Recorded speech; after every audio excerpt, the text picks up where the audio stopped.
John Hunt here, and welcome to another episode of Hunt for the Smart Home.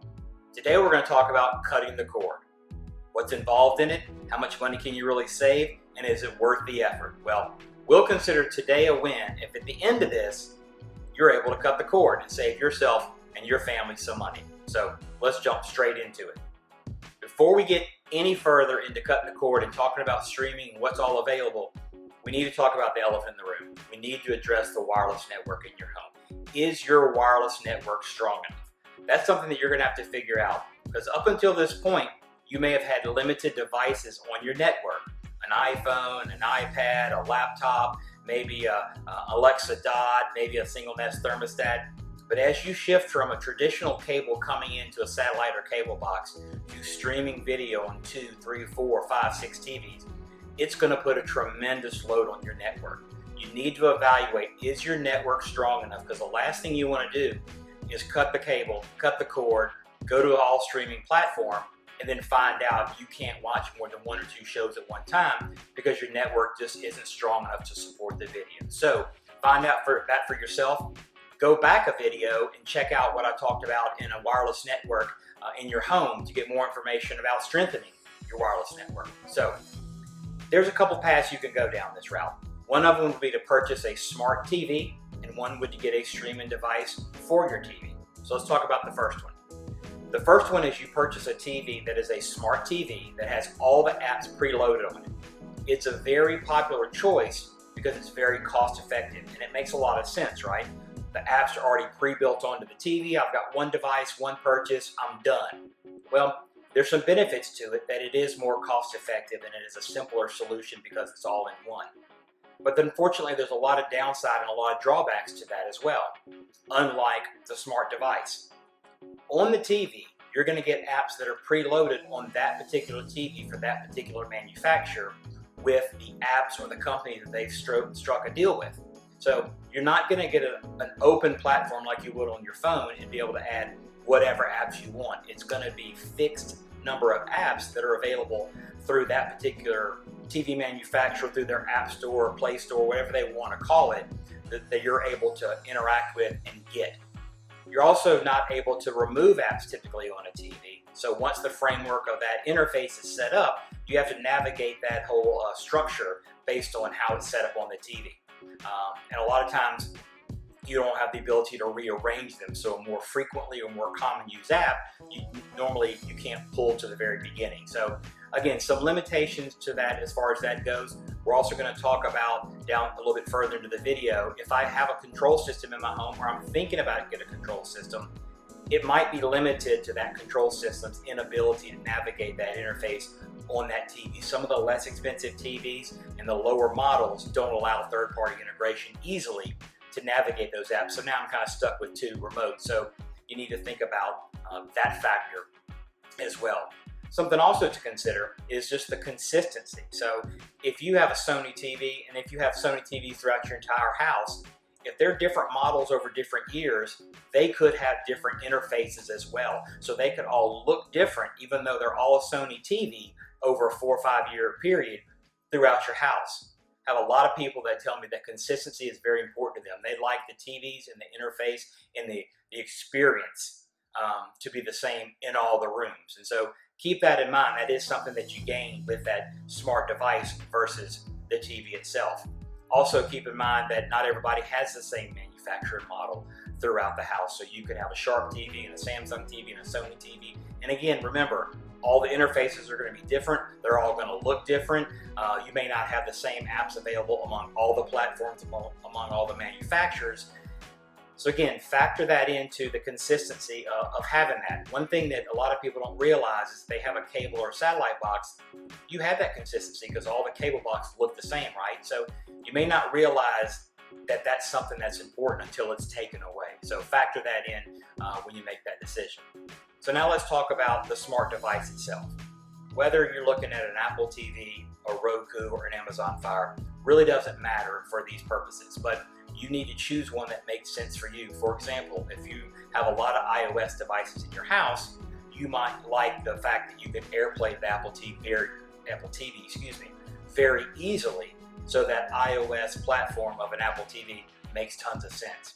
If not, and you're open to different choices, the Amazon Fire and the Roku are a lot more affordable, and you typically can sometimes get those for half the cost of the Apple TV. So if you've got 3, 4, 5 TVs in your house, that could add up and those savings could be important.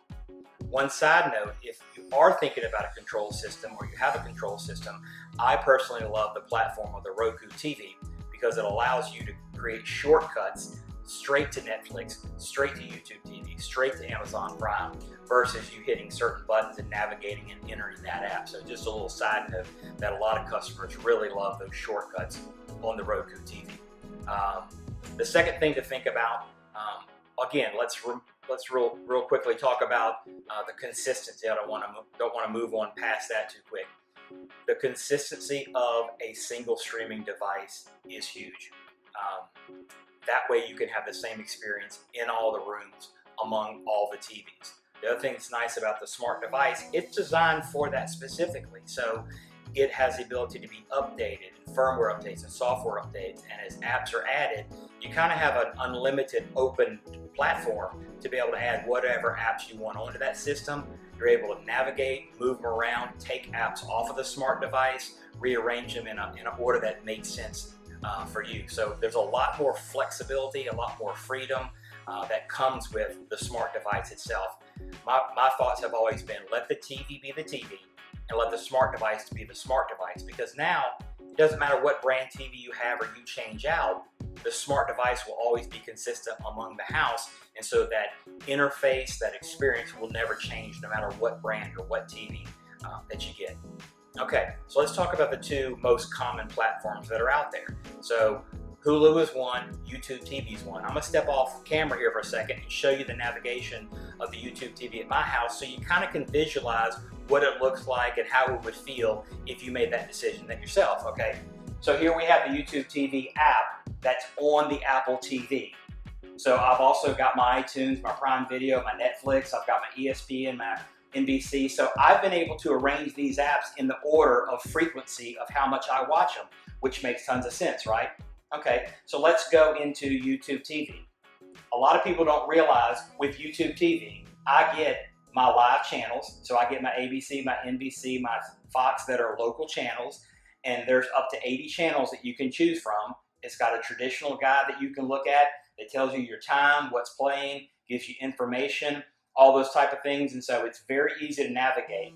You've also got a library, which is equivalent to a DVR, that allows you to record shows, schedule them, do anything else that you can, just like you would a traditional DVR. And the nice part is the recording in the cloud is unlimited.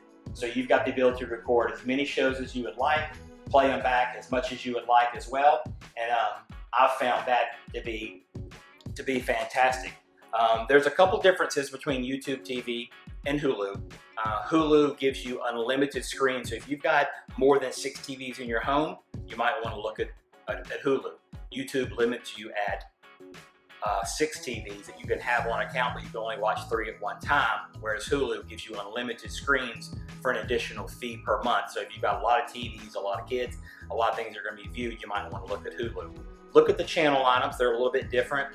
The prices are pretty similar, but you'll kind of get an idea of which one makes more sense for you. Both of them allow you to view it on your phone if you're at the airport or you're traveling, catching up on shows, which is it's really, really nice, right? I found here at my home personally that we save about $100 a month from cutting the cord and going to all streaming. I did have the one-time purchase up front for the devices, but that was a one-time purchase. Now it's just a monthly fee for up to 6 TVs in my home for basically unlimited viewing and unlimited DVR. We've also found, and other customers have mentioned this as well, we've watched a little less TV. Now TV is very intentional. There's a show that we're going to watch or the show that we're recorded. We don't just sit on the couch to watch TV. So I like the fact that I've been able to save money. I feel like I've got the same, if not more, offerings through the streaming platform, and I watch less TV. We watch less TV as a family. It allows us to do more things, get outside, or just spend time as a family, which is great. So this is really something that you can do. more and more people are doing it every single week, every single year.